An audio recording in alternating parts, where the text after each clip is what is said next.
monde. La première séance du conseil de Racine vient tout juste de se terminer.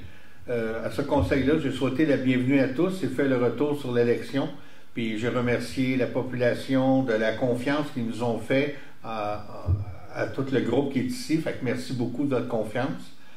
Nous avions un ordre du jour chargé en cette première séance du nouveau conseil. La FEAS est venue nous partager ses inquiétudes pour le manque de logement dans le village pour ses membres et pour la population en général. Nous avons nommé les membres du conseil sur les différents comités de la municipalité. Je vous invite à écouter soit l'enregistrement complet de la séance qui sera disponible dans quelques jours ou d'aller tout simplement sur le site de la municipalité. Ça sera mis à jour. Peut-être pas demain, mais après-demain sûrement. Même chose pour les calendriers des séances et du CCU. Dans le cadre des rénovations à venir à l'école, l'avènement du gymnase et de l'école, nous avons accepté de prêter la salle Miller pour la période des travaux. On prend pour acquis que les sacrifices de la population seront valorisants pour nos milieux et le bien-être de nos petits.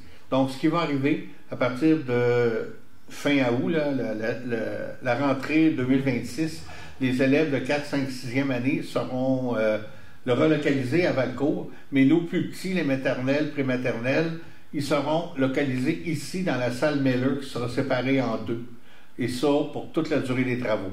Donc, possiblement pour la période scolaire 26-27, c'est à voir si les travaux vont bien.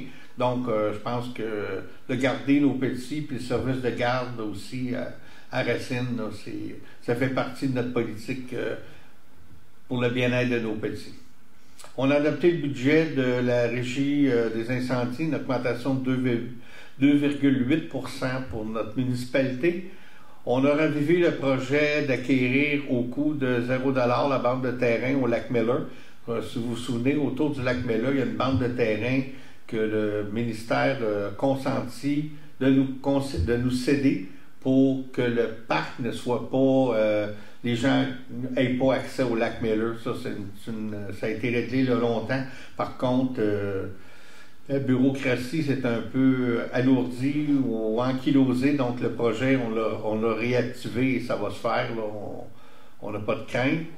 On a accepté les premières dépenses pour le projet de relocalisation des canaux d'eau, des tuyaux d'eau au coin d'Arès et Arès et voie ferrée. Il y a eu des retards dans les travaux, il y a eu du roc, on a eu de la misère à trouver les tuyaux. On s'excuse au niveau des résidents du secteur là, que les travaux ont été beaucoup plus longs que prévu. On a accepté une soumission pour refaire un ponceau sur le premier rang.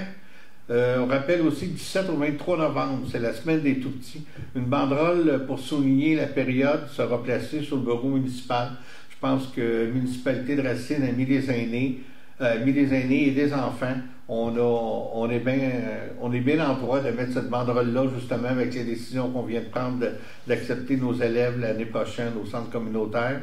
On a aussi, dans la même lignée, adopté une politique du nouveau-né, découlant de la politique familiale qu'on a récemment adoptée. Nous voulons souligner l'arrivée de tous les nouveaux-nés dans notre municipalité, et ce, rétroactif au 1er janvier 2025. Donc, il y a des cartes cadeaux qui vont être données. Donc, vous allez voir l'information sur nos sites Internet, page web et le Racinoscope aussi. On a fait un tour de table de tous les conseillers. Les deux nouveaux conseillers en ont profité pour se présenter. André nous a invités à l'illumination du sapin sur sa propriété de son fils, Éric Courtemanche. Vérifiez aussi, là, dans nos moyens de communication, on va en parler. Ça va être une belle soirée festive avec... on va illuminer un sentier, un sapin, ça va être super beau. Donc, merci, c'est une belle initiative citoyenne. Adrien nous a mentionné l'initiative à venir pour communiquer avec les informations de santé en cas d'urgence à la maison. Soyez à l'affût. Dans un système assez simple, sur la porte du frigo, il y aura un logo que les ambulanciers sont habitués de reconnaître.